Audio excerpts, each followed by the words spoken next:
Hello everyone, मैं हिमांशु कौशिक स्वागत करता हूं आपका आपके अपने यूट्यूब चैनल परीक्षा गुरु मुरादाबाद पर। अब देखिए, आज हम ये जो वीडियो आपके सामने लाए हैं ये दो नोटिफिकेशन के बारे में बताने के लिए आपके सामने हम आज उपस्थित हुए हैं। और कौन कौन से हैं वो दो नोटिफिकेशन? तो दो नोटिफिकेशन जारी किए गए हैं। एक तो जारी किया गया है एसबीआई के द्वारा और एक जारी किया गया है सीएचएसएल के द्वारा, यानी एसएससी के द्वारा। तो एसएससी सीएचएसएल ने अपना नोटिफिकेशन जारी किया है और एसबीआई के लिए पीओ का नोटिफिकेशन जारी हुआ है। तो उन दोनों के बारे में जानकारी देने के लिए आज हम आपके सामने उपस्थित हुए हैं। अच्छा, वो जानकारी इसलिए इंपॉर्टेंट है क्योंकि बहुत से स्टूडेंट्स क्या करते हैं कि वो शुरुआत में फॉर्म भरते नहीं है, क्योंकि या तो पता नहीं चल पाता या फिर प्रोकास्टिनेट करते रहते हैं, टालते रहते हैं बात को। तो उसी के लिए क्या होता है, लास्ट में जाकर के रश बढ़ जाता है और वो लास्ट में भी अपना फॉर्म सबमिट नहीं कर पाते हैं। तो उस चीज़ को ख़त्म करने के लिए हम आपको बताने के लिए आ गए हैं कि भाई क्या क्या चीज़ें हैं, किस किस तरह से हम पेपर को टैकल करेंगे और किस तरह से वैकेंसीज़ हैं, कैसे फॉर्म हमें सबमिट करना चाहिए, वो सब चीज़ें हम इस वीडियो में आपको बताएंगे। तो चलिए शुरुआत करते हैं वीडियो की। और वीडियो की शुरुआत में हम कुछ स्लाइड्स के तौर से आपको समझाने की कोशिश करेंगे कि किस तरह से क्या क्या चीज़ें होने वाली हैं। तो देखिए, सबसे पहले बात करते हैं एसबीआई पीओ का नोटिफिकेशन आ गया है।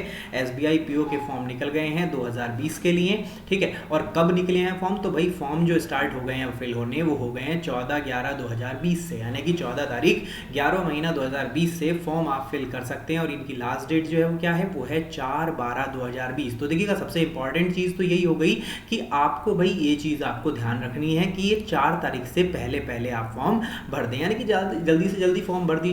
उससे ये होता है कि लास्ट में जो प्रॉब्लम होती है ना लेट होने की वजह से, वो नहीं हो पाएगी, वो चीज़ से आप बच जाएंगे। अच्छा, इस बार जो फीस है वो कम कर दी गई है, यानी पहले 850 थी और इस बार 750 जनरल के लिए है, बाकी SC ST OBC वगैरह के लिए वैसे ही रखी गई है। अब देखिएगा और चीज़ देख लेते हैं तो क्या कहा गया। तो देखिएगा, पहला जो बात कही गई, online registration including editing modification of application by candidates, वो होना है 14 तारीख से 4 तारीख के बीच में। उसके अलावा पेमेंट ऑफ एप्लीकेशन फीस जो है वो 14 से 4 के बीच में वो भी है हमारी। उसके अलावा क्या कहा गया कि download of pre exam call letter, यानी कि जो एडमिट कार्ड आपके आ जाएंगे वो 3rd वीक ऑफ दिसंबर 2020, यानी कि दिसंबर 2020 के 3rd वीक में वो आ जाएंगे आपके लिए। यानी कि आपके पास कोई बहुत ज़्यादा समय नहीं है, बहुत ज़्यादा माने कि मुश्किल से मुश्किल 1 महीना आपको लगेगा, यानी फॉर्म आने से और प्री एग्ज़ाम जो कॉल लेटर्स आ जाएंगे आपके, उसके बीच में 1 महीने का समय है। और एग्ज़ाम होना कब है, तो एग्ज़ाम की डेट्स भी दे दी गई हैं कि फेज़ 1 ऑनलाइन प्री एग्ज़ाम जो होना है वो कब होना है, तो वो होना है 31 दिसंबर को।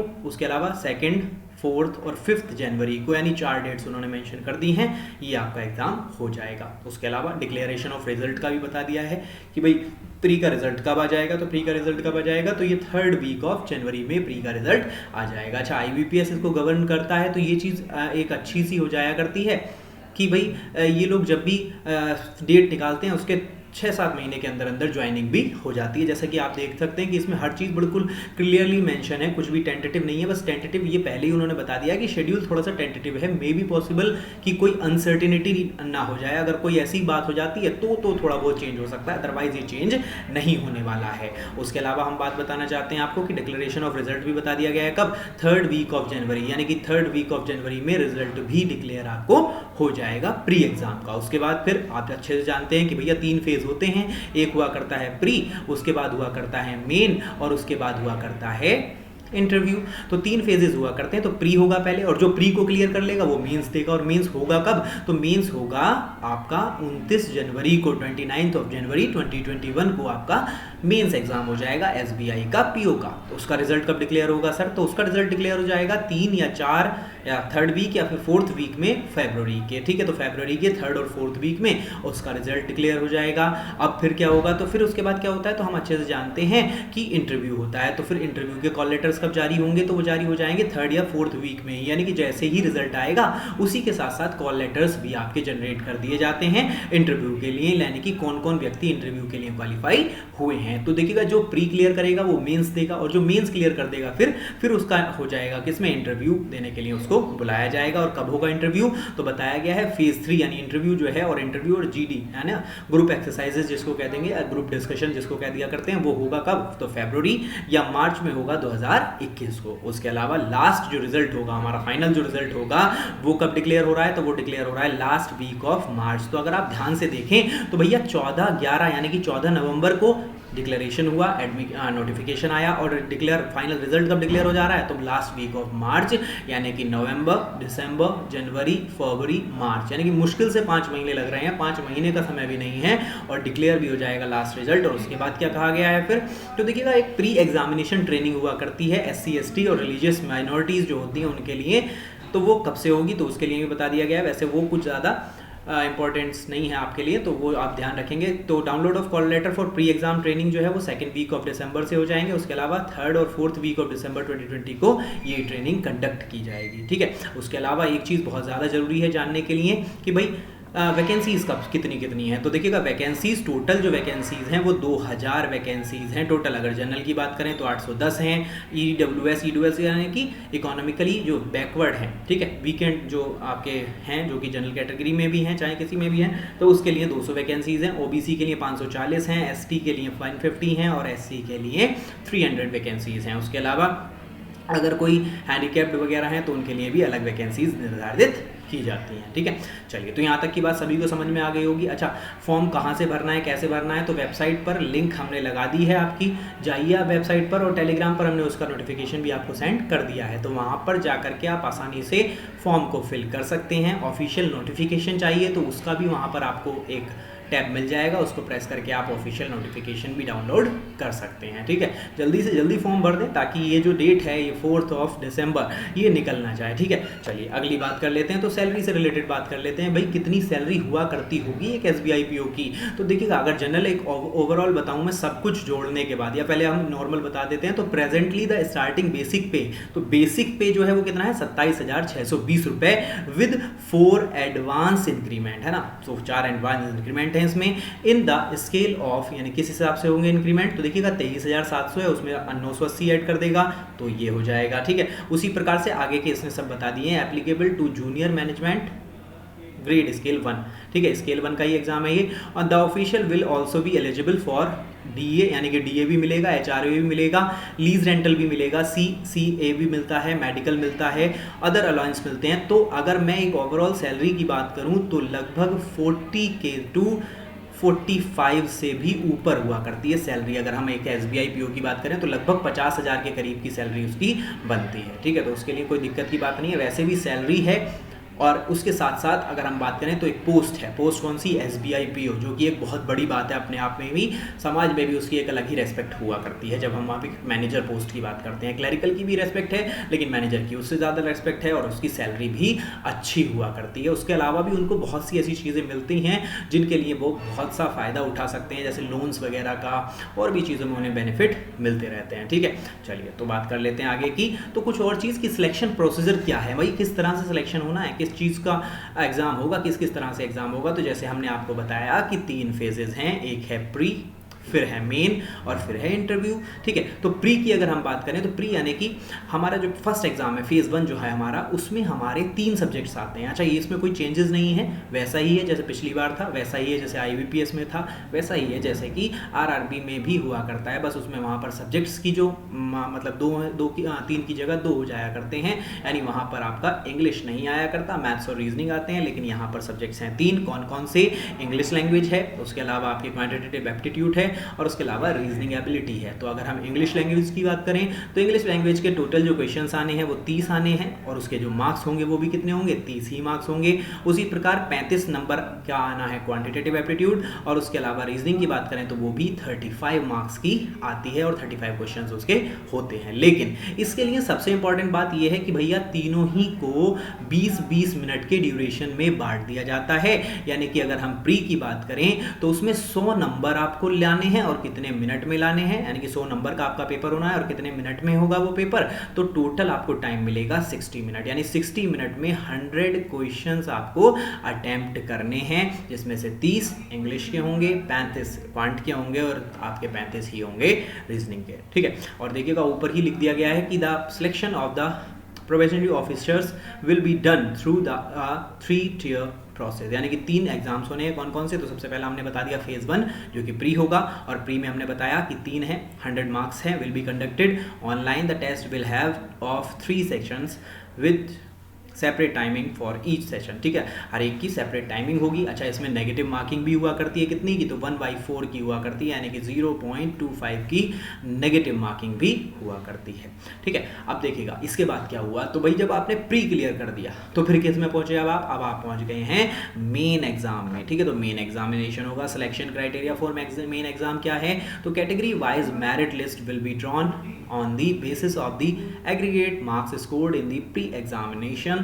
There will be no selection cut off, कोई सेक्शनल कट ऑफ कोई नहीं है, यानी ऐसा नहीं है कि भैया इंग्लिश में अलग कट ऑफ लगेगी, क्वांट में अलग लगेगी, रीजनिंग में अलग लगेगी, नहीं, सबकी एक साथ लगेगी, ठीक है। तो सेक्शनल कट ऑफ तो कोई नहीं है, लेकिन कैंडिडेट नंबरिंग 10 टाइम्स, ठीक है, यानी कैंडिडेट नंबरिंग 10 टाइम्स यानी कि 10 गुना candidate. The number of vacancies in each category will be shortlisted for main examination from the top of the above merit list. क्या कहना चाह रहा है भाई, तो ये कहना चाह रहा है कि मेंस में जो होगा ना वो 10 गुना होगा। जैसे मान लिया कि टोटल वैकेंसीज उसने कहा 2000 हैं, ठीक है, तो उसका 10 गुना, लगभग की बात कर रहा है ना, अप्रॉक्स 10 टाइम्स, ठीक है। तो candidate numbering 10 times approx the number of vacancies in each category will be shortlisted for main examination, यानी कि 10 गुना स्टूडेंट्स जो है शॉर्टलिस्ट किए जाएंगे मेन एग्जाम के लिए, ठीक। जैसे मान लिया कि 2 लाख स्टूडेंट्स ने फॉर्म भरा, तो 2 लाख में से वो उसी तरह से आपके एक एवरेज ले लेंगे जो कि लगभग 10% बैठे, ठीक है, 10% है ना।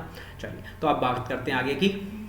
तो देखा हमने फेज 2 का मेंस एग्जामिनेशन में क्या होगा, तो भैया टोटल जो क्या कहा गया है कि main examination will be conducted online. अच्छा, दोनों ही एग्जाम ऑनलाइन होने, ये भी ऑनलाइन होगा और ये भी online, and will consist of objective test for 200 marks, यानी 200 नंबर का टेस्ट होगा और उसमें 2 चीज़ें होंगी, है ना। कैसे कैसे, तो 200 नंबर का तो टेस्ट होगा आपका, जो कि हमने नीचे अभी बताएंगे किस किस तरह से होगा। उसके अलावा एक डिस्क्रिप्टिव टेस्ट भी होना है, यानी कि रिटन एग्जाम भी होना है, आपको बोर्ड पे टाइपिंग करनी होगी। 2 क्वेश्चन आया करते हैं 25-25 मार्क्स के, वो दे देगा, उसमें कैसे होगा वो तो वो भी अभी बताएंगे। यानी एक तो आपका लेटर राइटिंग या एसे ये चीज़ दिया करता है वो उसमें, और वो 30 मिनट का आपका हुआ करता है। लेकिन the descriptive test will be administered immediately after conclusion of the objective test, यानी पहले ऑब्जेक्टिव टेस्ट होगा, उसके बाद तुरंत ही डिस्क्रिप्टिव टेस्ट हो जाएगा आपका। And candidate will have to type their descriptive test answer on the computer पे आपको टाइप करना होगा। तो भैया अगर टाइपिंग में दिक्कत है तो उसको सही कर लेंगे उसके लिए, ठीक है।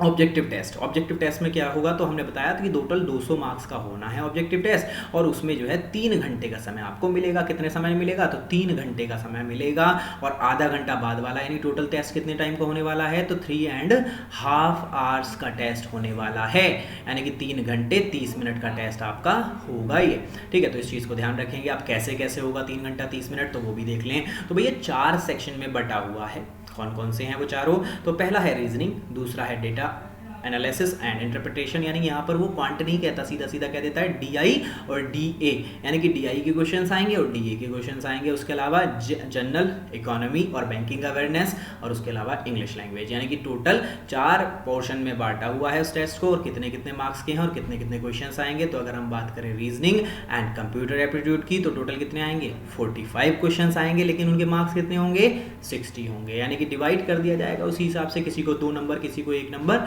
उसी हिसाब से डिवाइड वो कर देता है। तो टोटल 60 नंबर का आएगा, 45 क्वेश्चन होंगे, लेकिन टाइम ड्यूरेशन कितना है, 60 मिनट, यानी 60 मिनट का समय आपको इसको करने के लिए दिया जाता है। उसके अलावा अगर हम DI की बात करें तो टोटल आएंगे 35 क्वेश्चंस आएंगे, और उनके भी मार्क्स होंगे कितने, 60, लेकिन वहां पर टाइम ड्यूरेशन कम है, कितना है, ओनली 45 मिनट्स। और उसके अलावा अगर बात करें जनरल इकोनॉमी और बैंकिंग अवेयरनेस की, तो उससे रिलेटेड 40 प्रश्न आने हैं, जिनके टोटल मार्क्स आपको 40 मिलेंगे, लेकिन उनको करने का समय है 35 मिनट्स, 35 मिनट में वो आपको काम करना है। उसके अलावा बात करें इंग्लिश लैंग्वेज की, तो इंग्लिश लैंग्वेज के टोटल 35 क्वेश्चंस आएंगे, 40 नंबर के होंगे, और 40 ही मिनट का समय आपको उनको करने के लिए दिया जाएगा, जिसमें हर एक तरह के क्वेश्चंस आया करते हैं, ठीक है। जैसे कि क्लोज टेस्ट दे देगा, आपके एरर डिटेक्शन दे देगा, रीडिंग कॉम्प्रिहेंशन दे देगा, सभी प्रकार के क्वेश्चंस उसमें आपको दिए जाते हैं। उसके अलावा जैसे अभी हमने बताया, तो भैया ये तो काम हुआ कितने टाइम का, तो ये तो सिर्फ 3 घंटे का काम हुआ। उसके अलावा आधा घंटे का क्या होना है, तो बताया डिस्क्रिप्टिव टेस्ट होगा।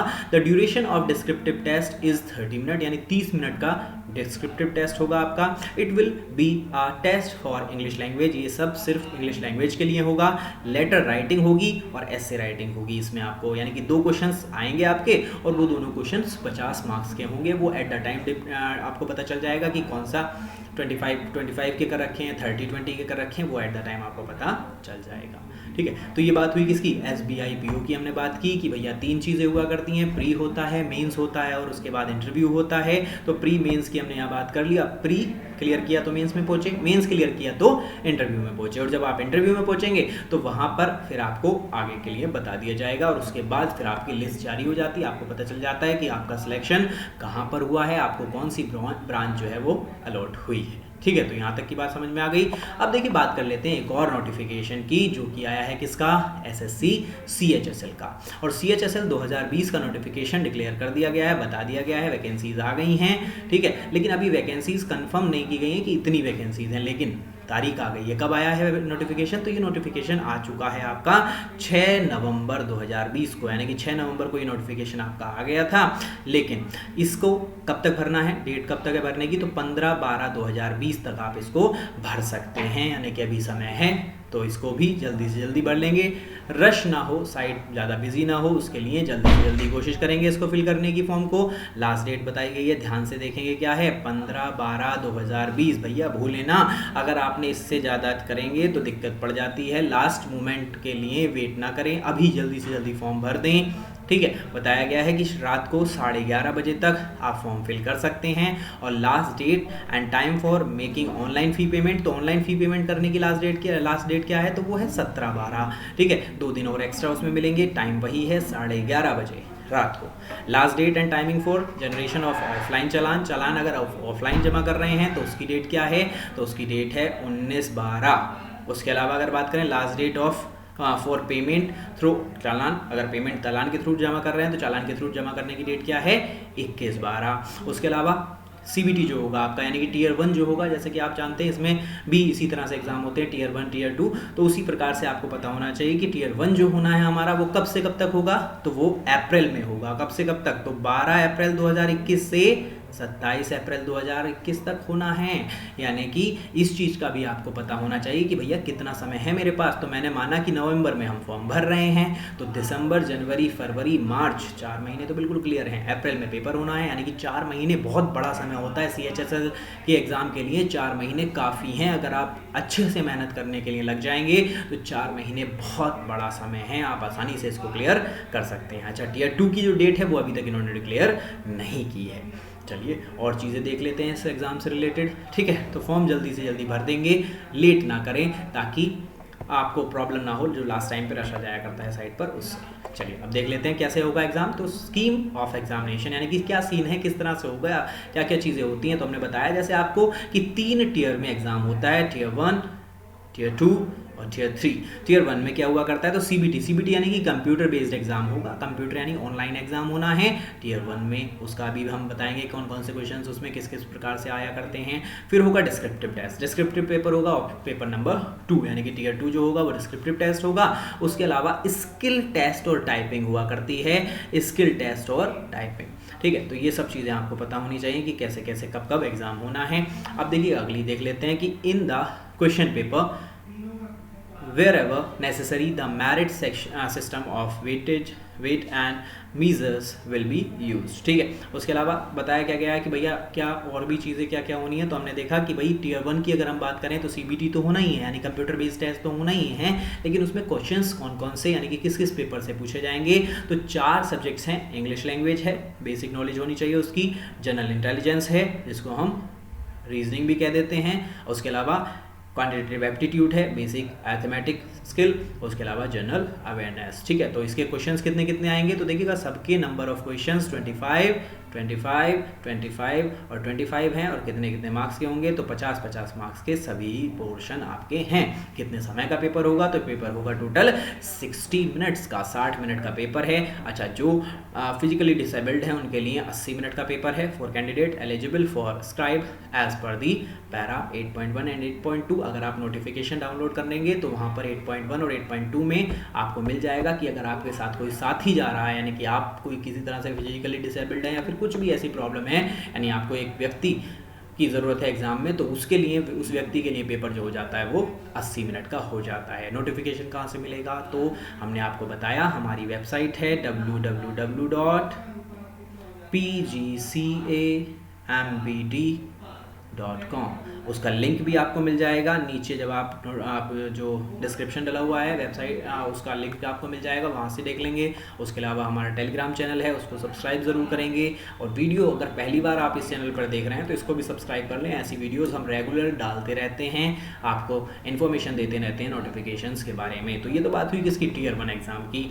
उसके अलावा बात करते हैं Tier 2 की। तो Tier 2 की बात करें तो उसमें जो टोटल क्वेश्चन होने हैं वो कितने होने हैं, और उनकी बात कर लेते हैं। तो Tier 2 paper will be a descriptive paper. ये एक डिस्क्रिप्टिव पेपर होगा ऑफ 100 मार्क्स। कितने मार्क्स का होगा, 100 मार्क्स का, इन पेन एंड पेपर। यानी कि ये जो मोड होगा ये CBT नहीं होगा, यानी Tier 2 जो है वो CBT नहीं है, ये पेन एंड पेपर मोड में होगा। The duration of the descriptive test will be for 1 hour, यानी कि कितना होगा, ये 1 घंटे में आपको 100 मार्क्स का पेपर होगा, 1 घंटे में आपको करना है ये 20 मार्क्स कंपंश। आप ये 20 मिनट जो है कंपनसेशन के टाइम के तौर पर स्क्राइब वाली जो बात की गई है उसके लिए हो जाएगा। जैसे पिछले वाले में 20 मिनट दिए गए थे ना, 60 मिनट का पेपर था, लेकिन स्क्राइब के साथ हैं तो आपको 80 मिनट मिलेंगे। इसी प्रकार यहाँ पर भी 20 मिनट का ड्यूरेशन ऐड कर दिया जाता है, 1 घंटा 20 मिनट का पेपर ये हो जाएगा। उसके अलावा क्या कहा गया है, the minimum qualifying marks in Tier 2 would be 33%, यानी कि Tier 2 में कम से कम 33% मार्क्स आने चाहिए। जैसे 100% का है तो भैया 33 मार्क्स तो होने ही चाहिए, ठीक है। The paper will have to be written either in English or in Hindi, यानी कि चाहें तो हिंदी में और चाहें आप इंग्लिश में पेपर को दे सकते हैं। Part paper written in Hindi and part in English will be awarded 0 marks. यानी मान लिया आपने भैया आधा पेपर तो हिंदी में कर दिया, या कुछ पेपर हिंदी में कर दिया, कुछ इंग्लिश में कर दिया, तो आपको कितना मिलेगा, तो आपको मिलेंगे 0 मार्क्स, अंडा मिल जाएगा वहाँ पर, ठीक है। चलिए, उसके अलावा बात क्या की गई है, कहा गया है कि कैंडिडेट्स मस्ट राइट दियर करेक्ट रोल नंबर, यानी रोल नंबर करेक्टली लिखें। क्यों, क्योंकि आप जैसे जानते होंगे कि पहले भी एक टर्म थी जिसमें कि क्या किया गया था, स्टूडेंट्स ने अपने रोल नंबर की जगह नेम वगैरह ऐसा कुछ हो गया था, तो उसको जो है गवर्नमेंट ने बाद में वैसे सही कर दिया था, लेकिन इस बार उन्होंने पहले ही कहा है आपको कि रोल नंबर जो है वो राइट दियर करेक्ट रोल नंबर, सही रोल नंबर लिखें एट दी प्रेस्क्राइब्ड प्लेस, यानी जहाँ पर बताया गया है सिर्फ वहाँ पर। क्यों, क्योंकि डिस्क्रिप्टिव में जैसे मान लिया लेटर आ गया तो उसमें क्या करते हैं स्टूडेंट्स, अपना नाम दे देते हैं या फिर कोई भी आइडेंटिटी बता देते हैं, तो वो चीज़ गलत मानी जाती है, वो चीज़ सही नहीं हुआ करती। उसके लिए एक टर्म बताई गई थी UFM, ठीक है, वो आई थी अभी हमने उससे रिलेटेड भी वीडियो आपको बनाई हुई है, डिस्क्रिप्शन में आपको उसका भी लिंक मिल जाएगा, हम आई बटन में भी उस वीडियो को डाल देंगे, वहाँ से जाकर के आप वो जो नोटिफिकेशन हमने डिस्कस वहाँ पे किया था वो आप देख लेंगे। UFM से रिलेटेड हमने बताया था वहाँ पर भी, ठीक है। वैसे इंटेंशनली नहीं होता, लेकिन फिर भी डाल देता है अगर कोई नेम वगैरह कुछ, तो वो लीगल नहीं है, सही नहीं है, लेकिन 2018 वालों के लिए वो गवर्नमेंट ने कर दिया था क्लियर कि चलिए काफ़ी सारे स्टूडेंट्स हो गए थे इसलिए उनके लिए क्लियर कर दिया गया था। लेकिन इस बार फिर से ध्यान रखेंगे, तो बताया गया है क्या, प्रेस्क्राइब्ड प्लेस पर ही आप ये काम करें, cover page of the answer book, यानी कि आंसर बुक का जो कवर पेज होगा सिर्फ उस पर आप करेंगे। Candidates must also affix signature and left thumb impression, तो सिग्नेचर और left thumb impression in the relevant column in the answer book में रिलेवेंट कॉलम में आपको लेफ्ट थंब इम्प्रेशन और सिग्नेचर आपका होना चाहिए। Answer book not bearing roll number, answer book पे कोई रोल नंबर नहीं होना चाहिए। Signature and left thumb impression shall be awarded 0 marks, ठीक है। सिग्नेचर और लेफ्ट थंब इम्प्रेशन जो है उस अगर होता है तो उसका फिर कितना मिलेगा, 0 मार्क्स। फिर से वही बताया गया था ना पहले, UFM में भी यही काम किया गया था कि UFM में भी 0 मार्क्स दे दिया गया था स्टूडेंट्स को, ठीक है, उनको, लेकिन फिर वो कोर्ट में गए, केस वगैरह हुआ तो वो उस केस को जीत गए, तो उनको फिर दे दिए गए, यानी कि उनको उनकी जो आंसर्स हैं वो चेक किए गए, फिर से कॉपियाँ फिर से चेक हुई और उनको जो भी रहा हो उसके बाद। चलिए फिर लास्ट की बात कर लेते हैं। Candidate shall not right any personal identity, देखिएगा क्लियर कह दिया गया है, shall not right any personal identity, यानी कि ना तो आपको नेम लिखना है, ना ही आपको रोल नंबर लिखना है, ना ही आपको मोबाइल नंबर लिखना है, ना ही आपको एड्रेस लिखना है, कुछ भी नहीं लिखना है एक्सेट्रा। ऐसी कोई भी चीज़